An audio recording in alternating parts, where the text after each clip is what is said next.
I never thought helping my best friend would turn into the biggest mistake of my life. Jake and I had been friends for almost 10 years. We met in college, survived boring lectures together, and helped each other through breakups, bad jobs, and life in general. He was the kind of friend I trusted without thinking twice. So when he called me one evening sounding desperate, I didn't hesitate. "Hey man, I really need a favor," he said. His voice sounded tired and stressed. "What's going on?" I asked. "I just lost my apartment. My landlord kicked me out because I couldn't pay rent this month. I don't have anywhere to go right now." I felt bad for him immediately. "Don't worry about it," I told him. "You can stay at my place for a while until you figure things out." He sounded relieved. "Seriously? You do that for me?" "Of course. That's what friends are for."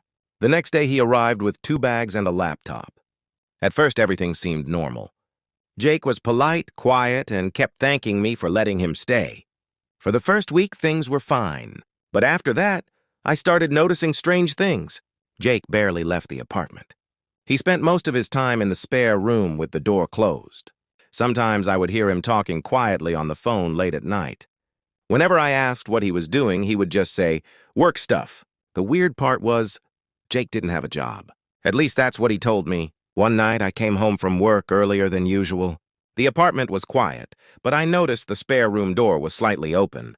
Jake wasn't inside. His laptop was still on the desk, screen glowing. I wasn't trying to snoop, but something felt off. I stepped closer and looked at the screen. And what I saw made my stomach drop. There were dozens of online profiles open, all using fake names and photos. At first I didn't understand. Then I read the messages. Jake had been pretending to be different people online, messaging strangers and convincing them to send him money. It was some kind of online scam. My heart started pounding. This wasn't just shady, it was illegal. Right then, the front door opened. Jake walked in and froze when he saw me standing there. For a moment, neither of us spoke. "You weren't supposed to see that," he finally said. "Jake, what is this?" I asked. He sighed and rubbed his face. "Look, it's not as bad as it looks. It looks like you're scamming people." He didn't deny it. Instead, he said quietly, "I had debts. A lot of them. This was the only way I could make money fast." I couldn't believe what I was hearing. "You're using my apartment for this?" I said. I didn't have anywhere else to go. That was the moment everything changed. Jake wasn't just a friend who needed help. He had turned my home into the base for something illegal, without telling me. I took a deep breath and said something I never thought I'd say to my best friend. "You need to pack your things and leave." His face went pale. "You're serious?" "Yes," I said. "I helped you because I trusted you. And you lied to me." For the first time since I'd known him, Jake had nothing to say. Within an hour, he packed his bags and walked out the door.